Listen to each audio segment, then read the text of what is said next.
Hi friends, welcome back to my channel. ಹೇಗಿದ್ದೀರಾ ಎಲ್ಲರೂ ಚೆನ್ನಾಗಿದ್ದೀರಾ ಅಂತ ಅಂದ್ಕೊಳ್ತೀನಿ. ಸೊ ಇವತ್ತು ಸಂಜೆಯಿಂದ ವ್ಲಾಗ್ನ ಶುರು ಮಾಡ್ತಾ ಇದ್ದೀನಿ. ಫಂಕ್ಷನ್ ಮುಗಿಸ್ಕೊಂಡು ಮನೆಗೆ ಬಂದೆ.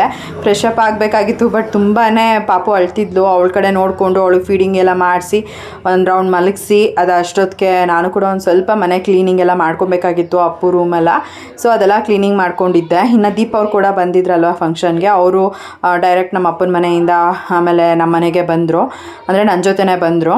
ಒಂದು ಸ್ವಲ್ಪ ಹೊತ್ತು ಅವ್ರ ಜೊತೆನೂ ಕೂತ್ಕೊಂಡು ಟೈಮ್ ಸ್ಪೆಂಡ್ ಮಾಡಿ ಕಾಫಿ ಕುಡಿದು ಆಮೇಲೆ ಅವರು ಕೂಡ ಸಂಜೆ ಹಾಗೆ ವಾಪಸ್ ಹೋದರು. ಅವರು ಹೋದ್ಮೇಲೆ ನಾನಿವಾಗ ಅಡುಗೆ ಕೆಲಸ ಮಾಡ್ಕೊಳ್ಳೋಣ ಅಂತ ಬಂದೆ. ಫಂಕ್ಷನ್ ಎಲ್ಲ ಮುಗಿಸ್ಕೊಂಡು ಬಂದಮೇಲೆ ಪಾಪುಗೆ ಕೂಡ ಅದೇನು ಡ್ರೆಸ್ ಹಾಕ್ಕೊಂಡಿದ್ಲು ಅದನ್ನೆಲ್ಲ ತೆಗೆದು ಇವಾಗ ಆರಾಮಾಗಿರಲಿ ಅಂತ ಅಂದ್ಬಿಟ್ಟು ಈ ಒಂದು ಬಟ್ಟೆನ ಹಾಕಿಬಿಟ್ಟಿದ್ದೀನಿ. ಜಸ್ಟ್ ಅವಳಿಗೆ ಮನೆಯಲ್ಲಿದ್ದಾಗ ಈ ರೀತಿ ಟೀ ಶರ್ಟು ಆಮೇಲೆ ಅವಳು ಪ್ಯಾಂಪರ್ಸ್ ಏನಿರುತ್ತೆ ಅದನ್ನು ಹಾಕ್ಕೊಂಡು ಬಿಟ್ಬಿಟ್ರೆ ಅಚ್ಚುಕಟ್ಟಾಗಿ ನೆಮ್ಮದಿಯಾಗಿರ್ತಾಳೆ. ಇನ್ನು ನಾನು ಕೂಡ ಅಲ್ಲಿಂದನೇ ಬರುವಾಗ ಡ್ರೆಸ್ ಚೇಂಜ್ ಮಾಡಿಕೊಂಡು ಬಂದಿದ್ದೆ. ಜಸ್ಟ್ ಮನೆಗೆ ಬಂದಮೇಲೆ ಬೆಡ್ ವೈಪ್ಸ್ ತೊಗೊಂಡು ಎಲ್ಲ ಕಂಪ್ಲೀಟ್ ಫೌಂಡೇಶನ್ ಎಲ್ಲ ಏನಿತ್ತು ಎಲ್ಲ ರಿಮೂವ್ ಮಾಡಿದ್ದಾಯಿತು. ಇನ್ನು ಫೇಸ್ ವಾಶ್ ಮಾಡಿಲ್ಲ, ಮಲ್ಕೊಳಕ್ಕೆ ಹೋಗ್ತೀನಲ್ಲ ಆವಾಗಲೇ ಫೇಸ್ ವಾಶ್ ಮಾಡಿಕೊಂಡು ಸ್ಕಿನ್ ಕೇರ್ ಮಾಡಿಕೊಂಡ್ರೆ ಆಗುತ್ತೆ ಅಂತ ಸುಮ್ಮನಾದೆ. ಇನ್ನು ಸಿರಿಗೆ ಆಯಿತು ಊಟ ಎಲ್ಲ ತಿನ್ನಿಸಿದ್ದು. ಈಗ ನಾನು ಅಡುಗೆ ಮಾಡಬೇಕು. ಅಡುಗೆ ಇವತ್ತು ಟೊಮೆಟೊ ಸಾಂಬಾರು ಹಾಗೆಯೇ ರೈಸ್ ಮಾಡೋಣ ಅಂತ, ಹಾಗೆ ಜೀವನಿಗೆ ನನಗೆ ಅಪ್ಪುಗೆ 3 ಜನಕ್ಕೂ ಏನಾದರೂ ಎಗ್ಗಲ್ಲಿ ಸಿಂಪಲಾಗಿ ನೆಂಚ್ಕೊಳ್ಳೋಕ್ಕಿರಲಿ ಅನ್ನೋ ಥರ ಮಾಡ್ಕೊಳ್ಳೋಣ ಅಂತ ಅಂದ್ಕೊಂಡೆ. ಸೊ ಮಾಡಬೇಕು. ಇನ್ನು ಟೈಮ್ ಇದೆಯಲ್ಲ, ಜೀವನ್ ಕೂಡ ಆಫೀಸಿಂದ ಬರೋದು ಲೇಟ್ ಆಗುತ್ತೆ, ಇವತ್ತು ಸ್ವಲ್ಪ ಕೆಲಸ ಇದೆ ಅಂತ ಹೇಳಿದ್ರು. ಹಾಗಾಗಿ ಆರಾಮಾಗೆ ಮಾಡ್ಕೊಳ್ಳೋಣ ಅಂತ ಅಂದ್ಕೊಂಡು ಸುಮ್ಮನೆ ಅದೇ. ಇನ್ನು ದೀಪ ಅವರು ಕೂಡ ನಮ್ಮೊಟ್ಟಿಗೆ ಬಂದಿದ್ದರು ಫಂಕ್ಷನಿಗೆ. ಅವರು ಇವಾಗ ಒಂದು 7:30 ಹಾಗೆ ಹೋದರು. ಹೀಗೆ ಮಾತಾಡ್ತಾ ಕೂತ್ಕೊಂಡಿದ್ವಿ ಬಾಲ್ಕನಿನಲ್ಲಿ. ಸೊ ಇವಾಗ ಅಲ್ಲಿ ಮೇಲ್ಗಡೆ ಪಾಟೆಲ್ಲ ಇಟ್ಟು ಚೆನ್ನಾಗಿ ಮಾಡಿದ್ದೀನಿ ಅಲ್ವಾ, ಇನ್ನೂ ಒಂದು ಸ್ವಲ್ಪ ಹೊತ್ತು ಕೂತ್ಕೊಳ್ಳೋಣ ಅಂತಲೇ ಅನ್ನಿಸ್ತಾ ಇರುತ್ತೆ. ಹಾಗಾಗಿ ಹಿಂಗೆ ಮಾತಾಡ್ತಾ ಕೂತ್ಕೊಂಡಿದ್ವಿ. ನೋಡಿದ್ರೆ ಟೈಮ್ ಆಗಲೇ 7:30 ಆಗಿತ್ತು. ಆಮೇಲೆ ಅವರು ಕೂಡ ಸರಿ ಹೊರಡ್ತೀನಿ ಅಂತ ಅಂದ್ಬಿಟ್ಟು ಹೊರಟರು. ಇನ್ನು ಅವರು ಹೊರಟ ಮೇಲೆ ನಾನು ಸಿರಿಗೂಟ ಎಲ್ಲ ಮಾಡಿಸ್ಬಿಟ್ಟು ಇವಾಗ ಅಡುಗೆ ಮನೆ ಕಡೆ ಬಂದಿದ್ದೀನಿ. ಯಾಕೆ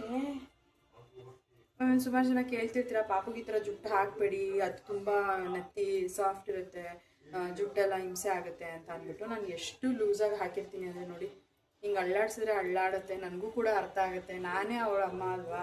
ಸೊ ನಿಮಗಿಂತ ಜಾಸ್ತಿ ನಾನು ನನ್ನ ಮಗಳನ್ನ ಕೇರ್ ಮಾಡ್ತೀನಿ. ಬೇಕಾಬಿಟ್ಟು ಎಲ್ಲ ನನಗೆ ನನ್ನ ಮಗಳನ್ನ ನೋಡ್ಕೊತಾ ಇಲ್ಲ. ಸೊ ಕೆಲವೊಂದು ಟೈಮ್ ಅಲ್ವಾ, ನೀವು ನಿಮ್ಮ ಕನ್ಸರ್ನಿಂದ ಹೇಳೋದು ನಂಗೆ ಅರ್ಥ ಆಗುತ್ತೆ, ಬಟ್ ಕೆಲವೊಂದೊಂದು ಕಮೆಂಟ್ಗಳು ಬೇಜಾರಾಗುತ್ತೆ.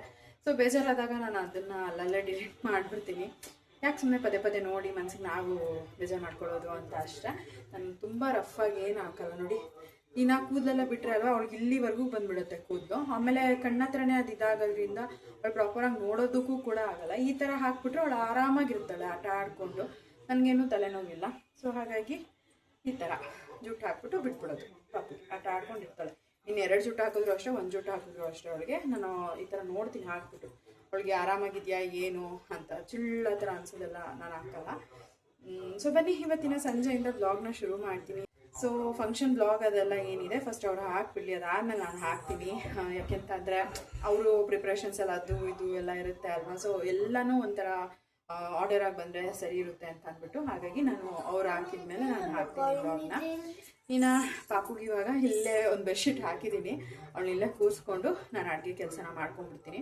ಅವಳನ್ನ ಅಲ್ಲಿ ಬಿಟ್ಬಿಟ್ಟು ಬಂದರೆ ಹಾಲಲ್ಲಿ ಏನು ಗೊತ್ತಾ, ಸುಮ್ಮನೆ ಅಳ್ತಿರ್ತಾಳೆ. ಆಮೇಲೆ ನನಗೂ ಅಡುಗೆ ಕೆಲಸ ಮಾಡ್ಕೊಳ್ಳೋದಕ್ಕೆ ಬಿಡೋಲ್ಲ. ನಾನು ಅವಾಗ ಹೋಗೋದು ನೋಡ್ಕೊಂಬರೋದು ಇದೇ ಆಗೋಗ್ಬಿಡುತ್ತೆ. ನನಗೂ ಓಡಾಡಿ ಕಾಲೆಲ್ಲ ನೋವು ಬಂದುಬಿಡುತ್ತೆ. ಹಾಗಾಗಿ ಇಲ್ಲೇ ಬೆಡ್ಶೀಟ್ ಮೇಲೆ ಕೂರಿಸ್ತೀನಿ. ಸೊ ದಟ್ ಆಟ ಆಡ್ಕೊಂಡಿರ್ತಾಳೆ, ನಾನು ಕೂಡ ನಾನು ಅಡುಗೆ ಕೆಲಸನ ಮಾಡ್ಕೊಂಡ್ಬಿಡ್ಬೋದು. ಇವಾಗ ಕೂರಿಸ್ತೀನಿ ಫಸ್ಟಿಗೆ ರೈಸಿಗೆ ಇಟ್ಬಿಟ್ಟು ಅದಾದಮೇಲೆ ಸಾಂಬಾರನ್ನ ಮಾಡ್ತೀನಿ. ಇನ್ನು ದೋಸೆ ಚಟ್ನಿ ಅಪ್ಪು ತಿಂತಾನೆ ನಾನು ಕೇಳ್ತೀನಿ. ಇನ್ ಕೇಸ್ ಅವ್ನಿಗೆ ಬೇಕು ಅಂದರೆ ದೋಸೆ ಹಾಕ್ಕೊಡ್ತೀನಿ, ಅವನಿಗೆ ಬೇಡ ಅಂದರೆ ಅನ್ನ ಊಟ ಮಾಡಿಸ್ತೀನಿ ಅಷ್ಟೇ.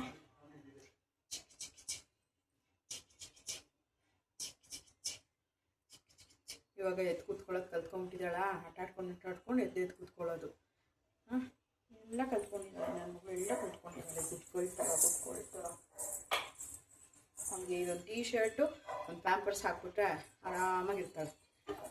ಖುಷಿ ಅವಳಿಗೆ, ಇಷ್ಟಿದ್ರೆ ಆರಾಮ ಅವಳಿಗೆ. ಸುಮಾರು ಜನ ಅದನ್ನು ಕೇಳ್ತಿದ್ರಿ, ಪ್ಯಾಂಪರ್ಸ್ ಹಾಕ್ತೀರಾ ಯಾವಾಗಲೂ ನೀವು ಪಾಪುಗೆ ಅಂತ. ಹೌದು, ಪ್ಯಾಂಪರ್ಸ್ ಹಾಕ್ತೀನಿ. ರ್ಯಾಷಸ್ ಏನೂ ಆಗೋದಿಲ್ಲ. ನಾನು ರ್ಯಾಷ್ ಫ್ರೀ ಕ್ರೀಮ್ ಕೂಡ ಅಪ್ಲೈ ಮಾಡ್ತೀನಿ. ಸೊ ಏನೂ ತೊಂದರೆ ಇಲ್ಲ, ಏನೂ ಆ ಥರ ರ್ಯಾಷಸ್ ಆಗಿಲ್ಲ. ಮೊಸರನ್ನ ಬೇಕಾ? ಫಸ್ಟಿಗೆ ರೈಸಿಗೆ ಇಟ್ಬಿಡೋಣ ಅಂತ ಅಂದ್ಬಿಟ್ಟು ಇಡ್ತಾ ಇದ್ದೆ. ಅಪ್ಪು ನನಗೆ ಮೊಸರನ್ನ ಬೇಕು ಅಂತ ಕೇಳ್ದ. ಸರಿ ರೈಸಿಗೆ ಇಟ್ಬಿಟ್ಟು ರೈಸ್ ಆದಮೇಲೆ ಮೊಸರನ್ನ ಹಾಕ್ಕೊಡ್ತೀನಿ ಬಿಡು ಅಂತ ಹೇಳಿದೆ. ಇನ್ನು ಮನೆಯಲ್ಲಿ ಸಾಂಬಾರು ಪುಡಿ ಬೇರೆ ಖಾಲಿಯಾಗಿತ್ತು. ನನಗೆ ಹೊರಗಡೆ ಶಾಪಿಂದ ತರೋದು ಅಷ್ಟು ಇಷ್ಟ ಆಗೋದಿಲ್ಲ. ನಮ್ಮ ಅಮ್ಮನ ಹತ್ರನೇ ನಾನು ಯೂಶ್ವಲಾಗಿ ಸಾಂಬಾರು ಪುಡಿನ ತೊಗೊಳ್ಳೋದು. ಸೊ ಹಾಗಾಗಿ ನಾನು ನಮ್ಮ ಅಮ್ಮನ ಮನೆಗೆ ಫೋನ್ ಮಾಡಿಬಿಟ್ಟು ಸಾಂಬಾರು ಪುಡಿನ ಚಿಂಟು ಕೈಯಲ್ಲಿ ಕೊಟ್ಟು ಕಳ್ಸೋದಕ್ಕೆ ಹೇಳಿದ್ದೆ. ಸೊ ಕೊಟ್ಟು ಕಳಿಸಿದ್ರು. ಇವಾಗ ಅದಕ್ಕೋಸ್ಕರ ಸಾಂಬಾರು ಮಾಡೋಣ ಅಂತ ಬಂದೆ. ಆ್ಯಕ್ಚುಲಾಗಿ ಸಂಜೆ ಅಂದ್ಕೊಂಡಿದ್ದು ನಾನು ಒಂದು ಪಾಟ್ ರೆಸಿಪಿ ಏನಾದರೂ ಮಾಡೋಣ ಅಂತ. ಆಮೇಲೆ ಯಾಕೋ ಒಂದೆರಡು ದಿನದಿಂದ ಅಲ್ವಾ ಬಾತ್ ಅಂತ ಬರೀ ಮಸಾಲೆ ಐಟಮ್ ತಿಂದು ಒಂಥರ ಸಾಕಾಗ್ಬಿಟ್ಟಿತ್ತು. ಹಾಗಾಗಿ ಟೊಮೆಟೊ ಸಾರು ಏನಾದರೂ ಮಾಡೋಣ ಅಂತ ಅಂದ್ಬಿಟ್ಟು ಆಮೇಲೆ ಸಾಂಬಾರು ಪುಡಿನ ತರಿಸ್ಕೊಂಡೆ. ಇನ್ನು ಈ ಒಂದು ಡಬ್ಬದಲ್ಲಿ ಏನು ಸಾಂಬಾರು ಪುಡಿ ಕೊಟ್ಟಿದ್ದಾರೆ, ಆಲ್ಮೋಸ್ಟ್ ಅದು ನಮ್ಗೆ ಏನಿಲ್ಲ ಅಂದರೂ ಒಂದು 3-4 ತಿಂಗಳೇ ಆಗುತ್ತೆ. ಯಾಕಂದರೆ ನಮ್ಮ ಮನೇಲಿ ನಾನು ಜಾಸ್ತಿ ಏನೋ ಸಾಂಬಾರೆಲ್ಲ ಮಾಡೋದಿಲ್ಲ, ಅಲ್ಲಿಂದನೇ ತರಿಸ್ಕೊಂಡ್ಬಿಡ್ತಾ ಇದ್ದೆ. ಬಟ್ ಈಗ ಯಾವಾಗಾದರೂ ಮಾಡ್ಕೊಳ್ಳೋಣ ನಮ್ಮ ಮನೆಯಲ್ಲೇ ಅಂತ ಅಂದ್ಕೊಂಡಿದ್ದೀನಿ. ನೋಡೋಣ ಹೇಗಾಗುತ್ತೆ ಅಂತ. ಇನ್ನು ಪಾಪು ಬೇರೆ ಅಳ್ತಿದ್ಲು. ಅವಳ ಕಡೆ ಕೂಡ ನೋಡಿಕೊಂಡು ನಾನು ಬೇಗ ಸಾಂಬಾರು ಮಾಡ್ತಾಯಿದ್ದೆ. ಅವಳನ್ನ ಹಾಲಲ್ಲಿ ಕಾರ್ಪೆಟ್ ಮೇಲೆ ಮಲಗಿಸಿದ್ರೆ ಅಲ್ವಾ, ಅವಳು ತೆಳ್ಕೊಂಡು ಬೇಗನೆ ಬಂದುಬಿಡ್ತಾಳೆ ಅಡುಗೆ ಮನೆವರೆಗೂ ಇವಾಗ. ಸೊ ಅದಕ್ಕಾಗಿ ನಾನು ಇವಾಗ ಅವಳನ್ನ ಶೆಲ್ಫ್ ಮೇಲೆ ಕೂರಿಸ್ಕೊಂಡಿದ್ದೀನಿ. ಅಲ್ಲಿ ಇಕ್ಲ ಇತ್ತು ಅಂತ ತೊಗೊಂಡು ಅದನ್ನು ಬಾಯಲ್ಲಿ ಇಟ್ಕೊಂಡು ಕೂತಿದ್ಲು. ಆಮೇಲೆ ನಾನು ಅದನ್ನು ನೋಡೇ ಇರಲಿಲ್ಲ. ಆಮೇಲೆ ಅದನ್ನು ಈಸ್ಕೊಂಡು ಎತ್ತಿಟ್ಟಿದ್ದಾಯಿತು. ಆಮೇಲೆ ಪಾಪುಗೇನು ಅಂತ ಅಂದರೆ ಇವಾಗ ಅವಳು ಆರಾಮಾಗಿ ನನ್ನ ಜೊತೇಲಿ ಇರ್ತಾಳೆ. ಅಂದರೆ ಅವಳಿಗೆ ನನ್ನ ಜೊತೆಲೇ ಇರೋಕೆ ಇಷ್ಟ. ನಾನು ಒಂಚೂರು ಆ ಕಡೆ ಈ ಕಡೆ ಹೋದರೆ ಸಾಕು ಅಳೋದು, ಇಲ್ಲ ಅಂದರೆ ಜೋರಾಗಿ ಕಿರ್ಚೋದು, ಈ ಥರ ಎಲ್ಲ ಮಾಡ್ತಾಳೆ. ಅವಳ ಜೊತೆಲೇ ಇದ್ದರೆ ಅವಳು ನನ್ನ ಜೊತೆ ಸ್ಮೈಲ್ ಮಾಡಿಕೊಂಡು ನಾನೇನಾದರೂ ಮಾತಾಡ್ಸಿದ್ರೆ ಅದಕ್ಕೆಲ್ಲ ರಿಯಾಕ್ಟ್ ಮಾಡಿಕೊಂಡು ಖುಷಿಯಾಗೇ ಇರ್ತಾಳೆ. ಸೊ ಹಾಗಾಗಿ ಇಲ್ಲೇ ಶೆಲ್ಫ್ ಮೇಲೆ ಕೂರಿಸ್ಕೊಂಡು ಅವಳನ್ನ ನೋಡ್ಕೊಳ್ಳೋದು, ಇಲ್ಲಿ ಸಾಂಬಾರು ಕೂಡ ಮಾಡೋದು, ಈ ಥರ ಎಲ್ಲ ಮಾಡ್ತಾಯಿದ್ದೆ. ಸೊ ಪಾಪುನ ನೋಡ್ಕೋಬೇಕು ಅನ್ನೋ ಟೈಮಲ್ಲೇ ನಾನು ಎಲ್ಲ ರೆಡಿ ಮಾಡಿ ಇಟ್ಕೊಂಡ್ಬಿಡ್ತೀನಿ ಅಡುಗೆ ಮಾಡೋದಕ್ಕೆ. ಈ ಥರ ಈಗ ತರಕಾರಿ ಸಾಂಬಾರು ಅದೆಲ್ಲ ಮಾಡ್ತೀನಿ ಅಂದ್ರೂ ಕೂಡ ಅಷ್ಟೇ ಎಲ್ಲ ಕುತ್ಕೊಂಡೇ ಕಟ್ ಮಾಡ್ಕೊಂಡ್ಬಿಡ್ತೀನಿ ಇವಾಗ ಅವಳ ಜೊತೆಗೇ. ಸೊ ಅವಳಿಗೂ ಕೂಡ ಅದೇನೋ ಅವಳನ್ನ ಬಿಟ್ಟಿದ್ದೀನಿ ಅನ್ನೋ ಥರ ಅನಿಸಲ್ಲ. ಅವಳು ಮಲ್ಕೊಂಡಿದ್ದಾಗ ಅಡುಗೆ ಮಾಡ್ಕೊಳ್ಳೋಣ ಅಂತ ಅಂದ್ಕೊಂಡ್ರೆ ತುಂಬ ಲೇಟ್ ಆಗೋಗ್ಬಿಡುತ್ತೆ. ಅವಳ ಒಂದೊಂದ್ಸಲಿ ಮಲ್ಕೊಳ್ಳೋದೇ ಇಲ್ಲ. ಸೊ ಹಾಗಾಗಿ ಇವಾಗ ಅವಳ ಜೊತೆಗೇ ಹೇಗೋ ಟೈಮ್ ಪಾಸ್ ಮಾಡಿಕೊಂಡು ಬೇಗ ಅಡುಗೆ ಕೆಲಸನ ಕೂಡ ಮುಗಿಸ್ಕೊಂಡ್ಬಿಡ್ತೀನಿ. ಆ್ಯಂಡ್ ಇಲ್ಲಿ ಶೆಲ್ಫ್ ಮೇಲೆ ಕೂರಿಸ್ಬೇಡಿ ಅಂತ ಕೂಡ ಕಮೆಂಟ್ ಮಾಡ್ತೀರಾ ಅಂತ ಗೊತ್ತು. ನಾನು ಅಲ್ಲೇ ನಿಯರ್ ಬೈ ನಿಂತಿರ್ತೀನಿ. ಅವಳು ಬಿದ್ದೋಗ್ತಾಳೆ ಅನ್ನೋ ಥರದ್ದೇನೂ ನಂಗೆ ಭಯ ಇರಲ್ಲ. ನಾನು ಇರ್ತೀನಲ್ವ, ನೋಡ್ಕೊತಾ ಇರ್ತೀನಿ. ಕೆಳಗಡೆ ಬಿಟ್ಟರೆ ಏನು ಗೊತ್ತಾ, ಅವಳಿಗೆ ನೆಲ ಬೇರೆ ತಣ್ಣಗಾಗುತ್ತೆ. ಅದರಲ್ಲೂ ಒಂದು ಕಡೆ ಅವಳು ಕುತ್ಕೊಳ್ಳೋದಿಲ್ಲ, ತೆಳ್ಕೊಂಡು ಮುಂದೆ ಹೋಗ್ತಾ ಇರ್ತಾಳೆ. ಜೊತೆಗೆ ನೆಲ ಬೇರೆ ತಣ್ಣಗಾದಾಗ ಅವಳು ಅಳೋದು ಜಾಸ್ತಿ. ಸೊ ಹಾಗಾಗಿ ನಾನು ಪಾಪುನ ಎತ್ಕೊಂಡು ಅವಳನ್ನ ನನ್ನ ಹತ್ರನೇ ಇಟ್ಕೊಂಡು ಅಡುಗೆ ಕೆಲಸ ಎಲ್ಲ ಮಾಡ್ಕೊತೀನಿ. ಸೊ ಆಲ್ಮೋಸ್ಟ್ ಇಷ್ಟೆಲ್ಲ ಮಾಡೋ ಅಷ್ಟೊತ್ತಿಗೆ ಒಂದು 10 ನಿಮಿಷನಾದರೂ ಆಯಿತು ನನಗೆ. ಇನ್ನು ಜೀವನ್ ಬೇರೆ ಇನ್ನೂ ಬಂದಿರಲಿಲ್ಲ. ನಾನು ಇದೇನು ಇಷ್ಟೊತ್ತಾದರೂ ಬಂದಿಲ್ವಲ್ಲ, ಯಾವಾಗಲೂ ಇಷ್ಟು ಲೇಟ್ ಆಗ್ತಿರ್ಲಿಲ್ವಲ್ಲ ಅಂತ ಅಂದ್ಬಿಟ್ಟು ಫೋನ್ ಮಾಡೋಣ ಅಂತ ಅಂದ್ಕೊಂಡೆ. ಅಷ್ಟೊತ್ತಿಗೆ ನೋಡೋಣ, ಇನ್ನೊಂದು 10 ನಿಮಿಷ ವೆಯ್ಟ್ ಮಾಡೋಣ, ಇಫ್ ಇನ್ ಕೇಸ್ ಬಂದಿಲ್ಲ ಅಂತಂದರೆ ಆಮೇಲೆ ಕಾಲ್ ಮಾಡಿದ್ರೆ ಆಯಿತು ಅಂದ್ಕೊಂಡು ಸುಮ್ಮನೆ ಆದೆ. ಸೊ ಆಯಿತು, ಪಾಪನ ಇಟ್ಕೊಂಡು ಇಷ್ಟೆಲ್ಲ ಕೆಲಸ ಮಾಡಿಕೊಂಡೆ. ನಾನು ಅಡುಗೆ ಮಾಡಿದ್ದೆಲ್ಲ ಅನ್ನಕ್ಕೆ ಕೂಡ ಇಟ್ಟಿದ್ದೆ. ಅನ್ನ ಕೂಡ ರೆಡಿ ಆಯಿತು. ಇನ್ನು ಸಾಂಬಾರು ಕೂಡ ರೆಡಿ ಆಯಿತು. 1-2 ನಿಮಿಷ. ಅಪ್ಪುಗೆ ಮೊಸರನ್ನ ಬೇಕಂತೆ. ಸೊ ಹಾಗಾಗಿ ಅವನಿಗೆ ಮೊಸರನ್ನ ಮಾಡಿ ಕೊಟ್ಟರೆ, ಅಂದರೆ ಕಲಿಸ್ಬಿಟ್ಟು ಕೊಟ್ಟರೆ ತಿಂತಾನೆ. ಅವ್ನಿಗೆ ಫಸ್ಟು ಊಟ ಕೊಟ್ಬಿಟ್ಟು ಮಲಗಿಸ್ಬಿಡ್ತೀನಿ. ಆಮೇಲೆ ಸಿರಿನ ಮಲಗಿಸ್ತೀನಿ. ಸಿರಿ ಮತ್ತು ಅಪ್ಪು ಇಬ್ಬರು ಮಲ್ಕೊಂಡ್ಮೇಲೆ ನಾನು ನೆಮ್ಮದಿಯಾಗಿ ಕೂತ್ಕೊಂಡು ಊಟ ಮಾಡ್ಬೋದು. ಜೀವನ 9 ಗಂಟೆ ಆಯಿತು, ಇನ್ನೂ ಬಂದಿಲ್ಲ. ಜೊತೆ ಕಾಲ್ ಮಾಡಿಬಿಟ್ಟು ಕೇಳ್ತೀನಿ ಎಲ್ಲಿದ್ದಾರೆ ಏನು ಅಂತ. ಸೊ ನೋಡೋಣ. ಇನ್ನು ಸಿರಿನ ಇಲ್ಲೇ ಕೂರಿಸ್ಕೊಂಡು ಬೇಗ ಅಡುಗೆ ಮಾಡಿದಾಯಿತು. ಅವಳು ಅಲ್ಲಿ ಬಿಟ್ಬಿಟ್ಟು ಬಂದರೆ ಅವಳು ಇರೋದು ಇಲ್ಲ. ಆ್ಯಂಡ್ ತುಂಬ ಅಳ್ತಾ ಇರ್ತಾಳೆ. ಅಪ್ಪುನೂ ಕೂಡ ಅವ್ನ ಕೆಲಸದಲ್ಲಿ ಅವ್ನು ಬ್ಯುಸಿ ಇರ್ತಾನೆ. ಅಂದರೆ ಸಿರಿನ ನೋಡ್ಕೊ ಅಂತ ಅಂದರೆ ಅವನು ಮತ್ತೆ ಎತ್ಕೊಳ್ಳೋದು, ಇವಳು ಅಳೋದು ಇವೆಲ್ಲ ಆಗಲ್ಲ. ಸೊ ಹಾಗಾಗಿ ನಾನು ಅಡುಗೆ ಮನೆಗೆ ಕರ್ಕೊಂಬಂದು ಕೂರಿಸ್ಕೊಂಡ್ಬಿಡ್ತೀನಿ. ಇವಾಗ ಇವಳನ್ನ ಮಲಗಿಸ್ತೀನಿ. ಫಸ್ಟ್ ಮಲಗಿಸಿದ್ರೆ ಅಚ್ಚುಕಟ್ಟಾಗಿ ನಿದ್ದೆ ಮಾಡ್ತಾಳೆ. ಆಮೇಲೆ ನನಗೂ ಕೂಡ ಆರಾಮಾಗಿ ಒಂದು ಸ್ವಲ್ಪ ರೆಸ್ಟ್ ಮಾಡೋದಕ್ಕೆ ಸಿಗುತ್ತೆ. ಏನು ಬೆಟ್ಟ ಹತ್ಕೊಂಡೋದಂಗೆ ಹತ್ಕೊಂಡು ಹೋಗೋದು ಇವಾಗ. ಏನು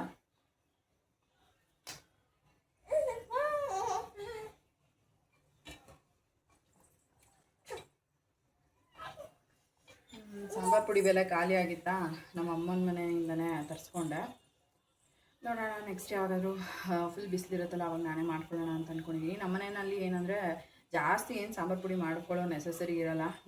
ವರ್ಷಕ್ಕೆಲ್ಲ ಯೂಸ್ ಮಾಡ್ತೀವಿ ಅಂತಂದರೆ ಒಂದು 2 kg ಸಾಕು. ಸೊ ಹಾಗಾಗಿ ನೋಡಿಕೊಂಡು ಮಾಡ್ಕೊತೀನಿ. ಸದ್ಯಕ್ಕೆ ಅಮ್ಮನ ಮನೆಯಿಂದನೇ ತರಿಸ್ಕೊಂಡೆ. ಸಾಂಬಾರು ಕೂಡ ರೆಡಿ ಆಯಿತು.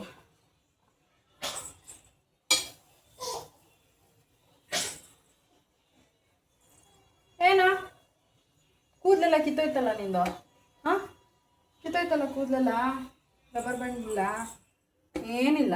ನೋಡಿ ನೋಡಿ ಎಲ್ಲಿಗೆ ಎತ್ಕೊಂಡು ಎಲ್ಲಿ ಹೋಗ್ತೀಯ? ಮೇಲಕ್ಕೆ ಹೋಗ್ತೀಯ? ಮೇಲಕ್ಕೆ ಸಜ್ಜೆ ಮೇಲೆ? ಹಾಂ ಸಜ್ಜೆ ಮೇಲೆ ಹೋಗ್ತೀಯಾ?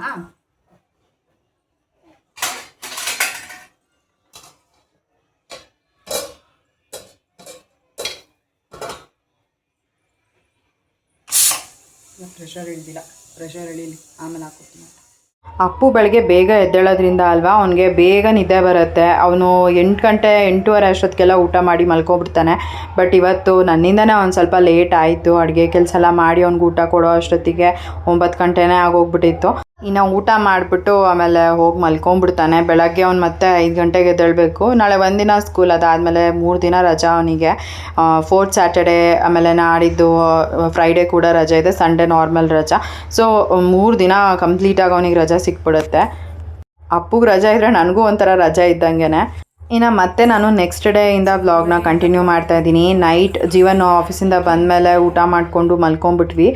ವ್ಲಾಗ್ ಏನು ಕಂಟಿನ್ಯೂ ಮಾಡೋದಕ್ಕಾಗಲಿಲ್ಲ. ಇನ್ನು ಫಂಕ್ಷನ್ಗೆ ಬೇರೆ ಹೋಗ್ಬಿಟ್ಟು ಬಂದಿದ್ನಲ್ಲ, ಒಂಥರ ಟ್ರಾವೆಲ್ ಮಾಡಿ ಒಂಥರ ಸುಸ್ತಾದಂಗೆ ಆಗೋಗ್ಬಿಟ್ಟಿತ್ತು. ಹಾಗಾಗಿ ಕಂಟಿನ್ಯೂ ಮಾಡಲಿಲ್ಲ ವ್ಲಾಗ್ನ. ಇನ್ನು ಮತ್ತೆ ಬೆಳಗ್ಗೆಯಿಂದ ವ್ಲಾಗ್ ಮಾಡ್ಕೊಳ್ಳೋಣ ಅಂತ ಅಂದ್ಕೊಂಡೆ, ಆಗಲಿಲ್ಲ. ನೀನು ಮಧ್ಯಾಹ್ನದಿಂದ ಮತ್ತೆ ವ್ಲಾಗ್ನ ಕಂಟಿನ್ಯೂ ಮಾಡ್ತಾಯಿದ್ದೀನಿ. ಇನ್ನು ಬೆಳಗ್ಗೆ ಒಂದಷ್ಟು ಕೆಲಸ ಇತ್ತು ಮನೆಯಲ್ಲಿ, ಎವ್ರಿಡೇ ರೂಟೀನ್, ಅದನ್ನೆಲ್ಲ ಮಾಡಿ ಮುಗಿಸ್ಕೊಂಡೆ. ಇನ್ನು ಇವಾಗ ನನ್ನ ತಂಗಿ ಬಂದಿದ್ದಾಳೆ ನಮ್ಮಮ್ಮನ ಮನೆಗೆ. ಬೆಳಗ್ಗೆಯಿಂದ ಹೋಗೋಣ ಅಂದ್ಕೊಂಡು ಇಷ್ಟೊತ್ತಾಯಿತು ನಾನು ಸ್ನಾನ ಮಾಡಿ ಎಲ್ಲ ಸೀರೆಗೋಸ್ ಕೂಡ ರೆಡಿ ಮಾಡೋ ಅಷ್ಟೊತ್ತಿಗೆ. ಇವಾಗ ಅಮ್ಮನ ಮನೆಗೆ ಹೋಗೋಣ ಅಂತ. ಇವತ್ತು ಚಿಂಟುನೇ ಕರ್ಕೊಂಡು ಹೋಗಿ ಅಪ್ಪನ ಸ್ಕೂಲಿಗೆ ಬಿಟ್ಟು ಕರ್ಕೊಂಬಂದಿದ್ದಾನೆ. ಇವಾಗ ಹೋಗುವ ಅಲ್ಲಿ ಅಮ್ಮನ ಮನೆಗೆ. ಅಲ್ಲಿ ಆದರೆ ವ್ಲಾಗ್ ಮಾಡ್ಕೋತೀನಿ, ಇಲ್ಲ ಅಂತಂದರೆ ಗೊತ್ತಿಲ್ಲ, ನೋಡೋಣ ಹೇಗಾಗುತ್ತೆ ಅಂತ. ಬಟ್ ಅದೇ ನೆನ್ನೆ ವ್ಲಾಗ್ ಕಂಟಿನ್ಯೂ ಮಾಡೋದ್ನಲ್ಲ, ಎಂಡ್ ಮಾಡೋದಕ್ಕಾಗಲಿಲ್ಲ, ಹಾಗೆ ಕಂಟಿನ್ಯೂ ಮಾಡೋಣ ಅಂತ ಮತ್ತೆ ಕಂಟಿನ್ಯೂ ಮಾಡ್ತಾಯಿದ್ದೀನಿ. ಇವಾಗ ಹೋಗೋಣ ಅಮ್ಮನ ಮನೆಗೆ. ಲಕ್ಕಿ ಕೂಡ ಬಂದಿದ್ದಾನೆ. ನಾನು ಬೆಳಗ್ಗೆಯಿಂದ ಎಷ್ಟು ಬೇಗ ಕೆಲಸ ಮಾಡಿ ಮುಗಿಸ್ಕೊಳ್ಳೋಣ ಅಂತ ಅಂದ್ಕೊಂಡು ಮಾಡಿದೆ. ಬಟ್ ಹೆಂಗೆ ಆದರೂ ಲೇಟೇ ಆಗೋಯ್ತು ಇವತ್ತು. ಫಸ್ಟ್ ಎಲ್ಲ ಅಪ್ಪುಗೆ ನಾನೇ ಸ್ಕೂಲಿಗೆ ಕರ್ಕೊಂಡು ಹೋಗ್ತಾ ಇದ್ನಲ್ಲ, ಆವಾಗ ಬೇಗನೆ ಕೆಲಸ ಮುಗಿಸ್ಕೊಂಡ್ಬಿಡ್ತಾಯಿದ್ದೆ ಬೆಳಗ್ಗೆನೇ. ಸೊ ದಟ್ ನನಗೆ ಒಂಥರ ನಾನು ಆ್ಯಕ್ಟಿವ್ ಆಗಿದ್ದೀನಿ ಅಂತ ಅನ್ನಿಸ್ತಿತ್ತು. ಇವಾಗ ಚಿಂಟು ಕರ್ಕೊಂಡು ಹೋಗೋದ್ರಿಂದ ಅಲ್ವಾ ನನಗೆ ಕೆಲಸನೇ ಮುಗಿಯಲ್ಲ, ಮಾಡ್ತಾನೆ ಇರ್ತೀನಿ, ಆರಾಮಾಗಿ ಕೂತ್ಕೋತೀನಿ, ಟಿ ವಿ ನೋಡ್ತೀನಿ, ಒಂದು ಸ್ವಲ್ಪ ಮಾಡೋಣ ಅಂತ ಅಂದ್ಕೊಂಡು ಡಿಲೇ ಮಾಡ್ಕೊಂಡು ಹೀಗೆ ಲೇಟಾಗಿ ಹೋಗ್ಬಿಡುತ್ತೆ. ಸೊ ಅದೇ ನಾನು ಕರ್ಕೊಂಡು ಹೋಗಾಗಲೇ ಸರಿ ಇರುತ್ತೆ. ನೋಡೋಣ ಇನ್ನೇನು ಒಂದು ಸ್ವಲ್ಪ ದಿನ. ಎಷ್ಟು ದಿನ ಇದೆಯೋ ಇನ್ನೂ ರಜಾ? ಶನಿವಾರ ಹೋಗ್ಬೇಕಾ? ಇನ್ನು ಸ್ಯಾಟರ್ಡೇ ಹೋಗ್ಬೇಕಂತೆ. ಇನ್ನು ಮಂಡೆಯಿಂದ ನಾನೇ ಕರ್ಕೊಂಡು ಹೋಗ್ಬಿಟ್ಟು ಬರಬೇಕೇನೋ ಅಲ್ವಾ? ನಾಳೆನೂ ನೀನು ಹೋಗ್ಬೇಕು. ನಾಳೆ ರಜಾ. ನಾಳೆ ರಜಾ. ಮಂಡೇ ಶನಿವಾರ ರಜಾನಾ?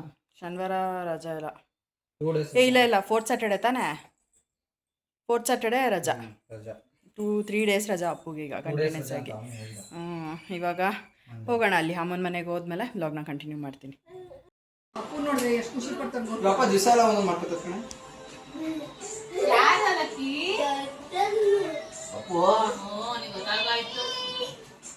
ಬೇರೆ ಪಕ್ಕಕ್ಕೆ ಎತ್ಕೊಂಡ್ಬಿಟ್ಟಿದ್ಯಾ ಅಂತ. ಹೋಮ್ವರ್ಕ್ ಅಂತ ಬರ್ದಿಲ್ಲ, ಇದೇನೇ ಬರೆಯಕ್ಕೆ ಹೋಗ್ಬೇಡ. ಅವ್ನು ಬರ್ದಿಲ್ಲ ಕಣ, ಅದೇನೇ ಬರೀಬೇಕು. ನಿದ್ದೆ ಬಂದ್ಬಿಟ್ಟೈತೆ ಮಮ್ಮಿ ಅವನಿಗೆ.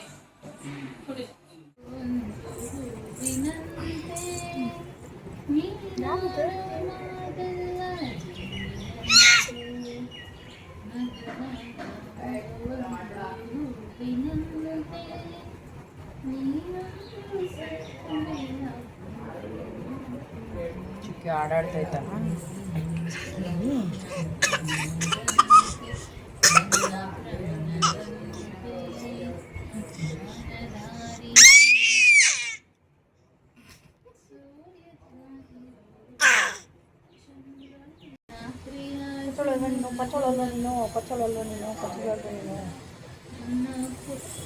ಅಲ್ಲಿ ಲಕ್ಕಿಗೆ ರೇಗ್ಸಕ್ಕೆ ಹೋಗ್ತಾವಳೆ ಪಾಪ. ಅವ್ನು ಮಲ್ಕೊತವನೆ, ಇಂಜೆಕ್ಷನ್ ಹಾಕ್ಸ್ಕೊಂಬಂದವ್ರೆ. ನೋಡಿದ್ರೆ ಹೋಗ್ಬಿಟ್ಟು ಮುಖದ ಹತ್ರ ಮುಖ ಕೊಡೋದು, ಆಮೇಲೆ ಎಬ್ಬರಿಸೋದು, ಅಳ್ಳಾಡ್ಸೋದು ಎಲ್ಲ ಮಾಡ್ತಾವಳೆ ಪಾಪ. ಅವನಿಗೆ ನೋವಾಗಿ ಮಲಗಿಸ್ತಾವಳೆ. ನೀನು ಪಚ್ಚೊಬ್ಬ ಈಗ, ನೀನು ಪಚ್ಚೊಬ್ಬ ಇವಾಗ.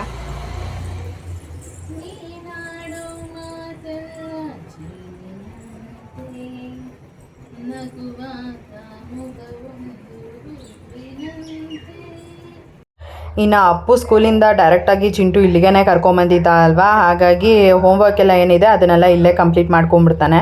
ಸೊ ಸಂಜೆ ಎಲ್ಲ ಇಟ್ಕೊಳ್ಳೋದಕ್ಕೆ ಹೋಗೋದಿಲ್ಲ. ನಾನು ಮನೆಗೆ ಬಂದಮೇಲೆ ಅವನು ಏನೆಲ್ಲ ಇರುತ್ತೆ ಅವ್ನಿಗೆ ಓದೋದಕ್ಕೆ ಅದನ್ನೆಲ್ಲ ಓದಿಸ್ತೀನಿ. ಇನ್ನು ಮತ್ತೆ ಅವ್ನು ಸ್ಕೂಲ್ಗೆ ಹೋಗೋ ಟೈಮಿಗೆ ಬೆಳಗ್ಗೆ ಎಲ್ಲ ಕೂರಿಸ್ಕೊಂಡು ಒಂದ್ಸಲಿ ರಿವೈಸ್ ಮಾಡಿಸ್ತೀನಿ, ಸೊ ದಟ್ ಅವ್ನಿಗೆ ನೆನಪಿರುತ್ತೆ ಅಂತ. ಇನ್ನು ಮಧ್ಯಾಹ್ನ ಅಮ್ಮ ಮಶ್ರೂಮ್ ಬಿರಿಯಾನಿ ಮಾಡಿದರು. ಇವಾಗ ನಾನು ನನ್ನ ತಂಗಿ ಅಪ್ಪು 3 ಜನ ಕೂತ್ಕೊಂಡು ಊಟ ಮಾಡ್ತಾಯಿದ್ದೀವಿ. ಲಕ್ಕಿ ಕೂಡ ಅಲ್ಲೇ ಮಲ್ಕೊಂಡು ಆಟಾಡ್ತಾ ಇದ್ದ. ಸಿರಿ ಕೂಡ ನಿದ್ದೆ ಮಾಡಿಬಿಟ್ಟಿದ್ಲು. ಲಕ್ಕಿಗೆ ಇವತ್ತು ಇಂಜೆಕ್ಷನ್ ಹಾಕ್ಸ್ಕೊಂಡು ಬಂದಿದ್ದಾರೆ. ಸೊ ಹಾಗಾಗಿ ಅವ್ನಿಗೊಂದು ಸ್ವಲ್ಪ ಕಾಲು ನೋವು ಇತ್ತು ಮತ್ತು ಸ್ವಲ್ಪ ಲೈಟಾಗಿ ಜ್ವರ ಕೂಡ ಬಂದಿತ್ತು. ಅವ್ನಿಗೆ ಈ ಥರ ಇಂಜೆಕ್ಷನ್ ಕೊಡಿಸಿದಾಗ ಅವ್ನ ಮುಖ ಒಂಥರ ಬಾಡ್ದಂಗೆ ಆಗೋಗಿರುತ್ತೆ, ನೋಡೋಕ್ಕೆ ಆಗಲ್ಲ, ಒಂಥರ ಮುಖ ಸಪ್ಪೆ ಇಟ್ಕೊಂಡಿರ್ತಾನೆ. ಇನ್ನೂ ಊಟ ಎಲ್ಲ ಮಾಡಿಕೊಂಡು ಒಂದು ಸ್ವಲ್ಪ ಹೊತ್ತು ಹೀಗೆ ಮಾತಾಡ್ತಾ ಕೂತ್ಕೊಂಡಿದ್ವಿ. ಅದಾದಮೇಲೆ ನಾನು ಸರಿ ಎಡಿಟ್ ಮಾಡಿಬಿಡ್ತೀನಿ ವಿಡಿಯೋನ ಅಂತ ಅಂದ್ಬಿಟ್ಟು ರೂಮಿಗೆ ಬಂದೆ. ಯಾಕೆಂತಂದರೆ ಬ್ಯಾಕಪ್ ವಿಡಿಯೋಸ್ ಯಾವುದೂ ಇರಲಿಲ್ಲ. ಸೊ ಹಾಗಾಗಿ ನಾನು ಅದೇನು ಅವತ್ತಿಂದ ವಿಡಿಯೋ ಎಡಿಟ್ ಮಾಡಿದ್ದೆ ಅದನ್ನು ಆವಾಗಲೇ ಹಾಕ್ಬಿಡೋಣ ಅಂತ ಅಂದ್ಕೊಂಡು ಎಡಿಟ್ ಮಾಡ್ತಾಯಿದ್ದೆ. ಇನ್ನು ಅಪ್ಪು ಸಿರಿನ ಎತ್ಕೊಂಡು ಆಟ ಆಡಿಸ್ತಾ ಇದ್ದ. ಸಿರಿ ಏನಿಲ್ಲ, ಎಲ್ಲರ ಜೊತೆನೂ ಇರ್ತಾಳೆ. ಒಂದು ಸ್ವಲ್ಪ ಹೊರಗಡೆ ಯಾರಾದರೂ ಹೊಸ ಪರಿಚಯ ಅಂತಂದರೆ ಹೋಗೋದು ಸ್ವಲ್ಪ ಕಷ್ಟ. ಮನೆಯಲ್ಲಿ ಆಲ್ಮೋಸ್ಟ್ ಎಲ್ಲರ ಜೊತೆನೂ ಆಟ ಆಡ್ಕೊಂಡಿರ್ತಾಳೆ ಖುಷಿಯಾಗೇ. ಇನ್ನು ಅಪ್ಪು ಇದ್ರಂತೂ ಅವಳಿಗೆ ಫುಲ್ ಖುಷಿ, ಅವ್ನು ಚೆನ್ನಾಗಿ ಆಟ ಆಡಿಸ್ಕೊಂಡಿರ್ತಾನಲ್ವ. ಹಾಗಾಗಿ ಇನ್ನು ನಾನು ನನ್ನ ಕೆಲಸ ಮಾಡ್ತಾಯಿದ್ದೆ, ಎಡಿಟ್ ಮಾಡಿಕೊಂಡು ಇವತ್ತೇ ಅಪ್ಲೋಡ್ ಮಾಡಿಬಿಡೋಣ ಅಂತ ಆದಷ್ಟು ಎಷ್ಟು ಬೇಕಾಗುತ್ತೋ ಅಷ್ಟು ವಿಡಿಯೋ ಎಡಿಟ್ ಮಾಡೋದಕ್ಕೆ ಟ್ರೈ ಮಾಡ್ತಾಯಿದ್ದೆ. ಇನ್ನು ನಾನು ಮನೆಗೆ ಹೋಗಬೇಕು, ಊಟ ಕೂಡ ಆಯ್ತಲ್ಲ, ಇನ್ನು ಮನೆಗೆ ಹೋಗಿ ವಿಡಿಯೋ ಎಡಿಟ್ ಮಾಡಿ ಅಪ್ಲೋಡ್ ಮಾಡಬೇಕು. ಆಲ್ಮೋಸ್ಟ್ ಎಲ್ಲ ಕೆಲಸ ಮಾಡ್ಕೊಳ್ಳೋ ಅಷ್ಟೊತ್ತಿಗೆ, ಎಡಿಟ್ ಎಲ್ಲ ಮಾಡಿ ಮುಗಿಸೋ ಅಷ್ಟೊತ್ತಿಗೆ ಏನಿಲ್ಲ ಅಂದರೂ 1 hour ಆದರೂ ಟೈಮ್ ಬೇಕು. ವಿಡಿಯೋ ಎಲ್ಲ ಎಡಿಟ್ ಮಾಡಿಕೊಂಡು ಮನೆಗೆ ಹೋಗಿ ವಿಡಿಯೋನ ಲೈವ್ ಮಾಡ್ತೀನಿ. ಸೊ ಊಟ ಆಯಿತು, ಮಶ್ರೂಮ್ ಬಿರಿಯಾನಿ ಮಾಡಿದರು. ಊಟ ಎಲ್ಲ ತಿಂದ್ಕೊಂಡು ಇವಾಗ ಮನೆಗೆ ಹೊರಡೋಣ ಅಂತ ಎಡಿಟಿಂಗ್ ಮಾಡ್ಕೊಂಡು ಕೂತ್ಕೊಂಡಿದ್ದೆ. ಮನೆಗೆ ಹೋಗ್ಬಿಟ್ಟು ವಿಡಿಯೋ ಅಪ್ಲೋಡ್ ಮಾಡಬೇಕು. ಲೇಟೇ ಆಯಿತು, ನಂದು ಬ್ಯಾಕಪ್ ವಿಡಿಯೋಸ್ ಯಾವುದೂ ಇರಲಿಲ್ಲ. ಸೊ ಇವತ್ತೇ ಎಡಿಟ್ ಮಾಡಿ ಅಪ್ಲೋಡ್ ಮಾಡೋಣ ಅಂತ ಅಂದ್ಬಿಟ್ಟು ರೆಕಾರ್ಡೆಲ್ಲ ಮಾಡ್ಕೊಂಡಿದ್ದಾಯಿತು. ಇನ್ನು ಸಿರಿಗೆ ಇವಾಗ ಫೀಡಿಂಗ್ ಮಾಡಿಸ್ಬಿಟ್ಟು ಒಂದು ಸ್ವಲ್ಪ ಹೊತ್ತು ಮಲಗಿಸ್ಬಿಟ್ರೆ ಅವಳು 1 hour ಆರಾಮಾಗಿ ಮಲ್ಕೊತಾಳೆ. ಸೊ ಹಾಗಾಗಿ ನನ್ನ ತಮ್ಮ ಊಟ ಮಾಡ್ತಾಯಿದ್ದಾನೆ, ಅವ್ನು ಬರಲಿ ಅಂತ ವೆಯ್ಟ್ ಮಾಡ್ತಾಯಿದ್ದೀನಿ. ಯಾಕಂದರೆ ನಾನು ಕ್ಯಾರಿ ಬ್ಯಾಗ್ ತೊಗೊಂಬಂದಿದ್ದಿದ್ರೆ ನಾನೇ ಕರ್ಕೊಂಡು ಹೊರಟೋಗ್ಬಿಡ್ತಾಯಿದ್ದೆ, ನನ್ನ ಗಾಡಿನೇ ತೊಗೊಂಬಂದಿದ್ದು. ಬಟ್ ನಾನು ಕ್ಯಾರಿ ಬ್ಯಾಗ್ ತೊಗೊಂಬಂದಿಲ್ಲ. ಇವಾಗ ನನ್ನ ತಮ್ಮನ ಜೊತೆ ಹೋಗಬೇಕು ಮನೆಗೆ. ಲಕ್ಕಿಗಂತೂ ಇಂಜೆಕ್ಷನ್ ಹಾಕ್ಸಿದಾರಲ್ವ, ಅದಕ್ಕೆ ಅವ್ನಿಗೊಂದು ಸ್ವಲ್ಪ ಕಾಲೆಲ್ಲ ಫುಲ್ ಪೇಯ್ನ್ ಆಗಿಬಿಟ್ಟಿದೆ. ಅಳ್ತಾನೇ ಇದ್ದಾನೆ ಬೆಳಗ್ಗೆಯಿಂದನೂ ಪಾಪ. ಅಂದರೆ ಇಂಜೆಕ್ಷನ್ ಹಾಕ್ದಾಗ ಯೂಶ್ವಲಾಗಿ ಮಕ್ಕಳಿಗೆ ಜ್ವರ ಬರುತ್ತೆ, ಆ ನೋವು ಇದ್ದೇ ಇರುತ್ತೆ. ಸೊ ಹಾಗಾಗಿ ಸ್ವಲ್ಪ ಕ್ರಾಂಕಿ ಆಗಿಬಿಟ್ಟಿದ್ದಾನೆ ಇವತ್ತು. ಇನ್ನು ನಾಳೆ ಏನು ಅಷ್ಟೊಂದು ನೋವಿರಲ್ಲ, ನಾಳೆಗೆ ಹುಷಾರಾಗ್ತಾನೆ. ಬಟ್ ಇವತ್ತೊಂದು ದಿನ ತುಂಬ ಯಾಕೋ ಹಿಂಸೆ ಮಾಡ್ಕೊಳ್ಳೋದು, ಅಳೋದು ಈ ಥರ ಮಾಡ್ಕೋತಾ ಇದ್ದಾನೆ. ಎತ್ಕೊಂಡ್ರೆ ಅವನು ಹಿಂಸೆ ಮಾಡ್ಕೋತಾ ಇರ್ತಾನೆ, ನಮಗೂ ಎಲ್ಲಿ ನೋವಾಗುತ್ತೋ ಏನೋ ಅಂತ ಮತ್ತೆ ವಾಪಸ್ ಇಳಿಸ್ಬಿಡೋದು, ಇದೇ ಥರನೇ ಆಗ್ತಿದೆ. ಲಾಸ್ಟ್ ಟೈಮ್ ಬಂದಾಗಲೂ ಕೂಡ ಅಷ್ಟೇ, ಜಾಸ್ತಿ ಅವನ ಜೊತೆ ಏನೋ ಆಟ ಆಡೋಕ್ಕೆ ಆಗಲಿಲ್ಲ. ಆ್ಯಂಡ್ ಈ ಸತಿ ಕೂಡ ಆಗಲಿಲ್ಲ. ಈ ಸತಿ ಇಂಜೆಕ್ಷನ್ ಹಾಕ್ಸಿದ್ದಾನೆ, ಲಾಸ್ಟ್ ಟೈಮ್ ಬೇಗನೆ ಹೊರಟ್ಬಿಟ್ರು ಅವರು, ಹಾಗಾಗಿ ಆಗಲಿಲ್ಲ. ಇನ್ನು ಸಿರಿ ಇವಾಗ ಆಟ ಆಡಿಕೊಂಡು ಹೊರಗಡೆಯಿಂದ ಬಂದಿದ್ದಾಳೆ. ಇವಾಗ ಫೀಡಿಂಗ್ ಮಾಡಿಸ್ಬಿಟ್ಟು ಮಲಗಿಸ್ಬಿಟ್ರೆ ಮಲ್ಕೊತಾಳೆ. ಮನೆಗೆ ಹೋಗೋಣ ಅಂತ ಅಂದ್ಬಿಟ್ಟು ವೆಯ್ಟ್ ಮಾಡ್ತಾಯಿದ್ದೀನಿ, ಇನ್ನೂ ನನ್ನ ತಮ್ಮ ಬಂದಿಲ್ವಲ್ಲ. ಸೊ ಫೀಡಿಂಗ್ ಮಾಡಿಸ್ಬಿಡ್ತೀನಿ, ಆಮೇಲೆ ಮನೆಗೆ ಹೋಗ್ಬಿಟ್ಟೆ ಮಲ್ಕೊಳ್ಳಿ. ಜೋಕಾಲಿ ಹಾಕಿದ ತಕ್ಷಣ ನಿದ್ದೆ ಮಾಡ್ಬಿಡ್ತಾಳೆ, ಅದ್ರದ್ದು ಏನು ಪ್ರಾಬ್ಲಮ್ ಇಲ್ಲ. ಇನ್ನು ಇವತ್ತು 1 ಜುಟ್ಟು ಹಾಕಿದ್ದೀನಿ, 1 ಜುಟ್ಟು. ಈ 2 ಜುಟ್ಟಿಗಿಂತ 1 ಜುಟ್ಟಲ್ಲೇ ಕ್ಯೂಟಾಗಿ ಕಾಣಿಸ್ತಾಳೆ. 2 ಜುಟ್ಟಲ್ಲಿ ದೊಡ್ಡೋಳ ಥರ ಕಾಣಿಸ್ತಾ ಇರ್ತಾಳೆ. ಆಗಲೇ 1 ವರ್ಷ ಆಗೋಗ್ಬಿಟ್ಟಿದ್ದೇನೋ ಮಗುಗೆ ಅಲ್ವಾ. ಏಯ್ ಸಿರಿ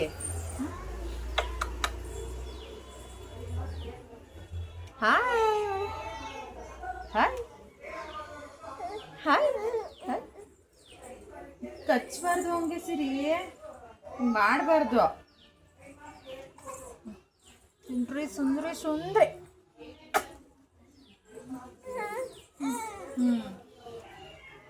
ಹೋಗ್ಬಿಟ್ಟು ಮೇಲೆ ಅಲ್ಲ, ಕಾಣಿಸ್ತಾ ಇಲ್ಲ ನೀನು.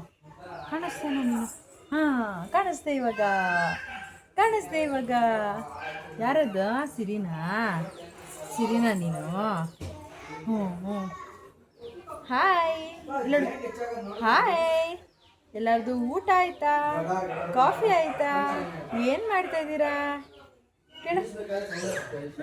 ಇನ್ನೊಂದು ಸ್ವಲ್ಪ ದಿನ ಅವಳೇ ವ್ಲಾಗ್ ಮಾಡ್ತಾಳೆ, ಆಮೇಲೆ ಹಾಯ್ ಎಲ್ಲರೂ ಹೇಗಿದ್ದೀರಾ ಅಂತ.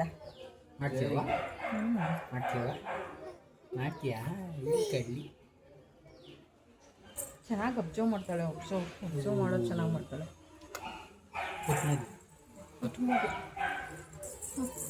ಮನೆಯೊಳಗೆ ಮಶ್ರೂಮ್ ಐತಿ, ಇವಾಗ ತನ್ನ ತುದ್ದಲಿಕ್ಕಿದ್ರೆ ನಿನ್ನ ಮುಗಿ ಚಿಕ್ಕದು ಗೊತ್ತಾ, ಅಷ್ಟು ಪುಟ್ಟ ಮಗು. ಅಯ್ಯೋ ಅಯ್ಯೋ ಅಯ್ಯೋ ಅಯ್ಯೋ ಅಯ್ಯೋ ನಾನು ಮುತ್ಕೊಟ್ಟಿದ್ದು ಮುತ್ಕೊಟ್ಬಿಟ್ನಾ ಕಿಟಕಿ ಕ್ಲೋಸ್ ಮಾಡು. ಹೇಳು ಕೊಡ್ಬೇಡ ಮಾಮ ಕಿಟಕಿ ಕ್ಲೋಸ್ ಕೊಡ್ಬೇಡ ಮಾಡು. ಮಾಮ ಏಯ್ ಕೊಡ್ಬೇಡ ಮಾಮ. ಕಿಟಕಿ ಕ್ಲೋಸ್ ಮಾಡು ಅಂತ. ಕೊಡ್ಬೇಡ ಮಾಮ. ಎರಡೂ ಕ್ಲೋಸ್ ಸೊಳ್ಳೆ ಕಟ್ಟಲ್ಲಿ.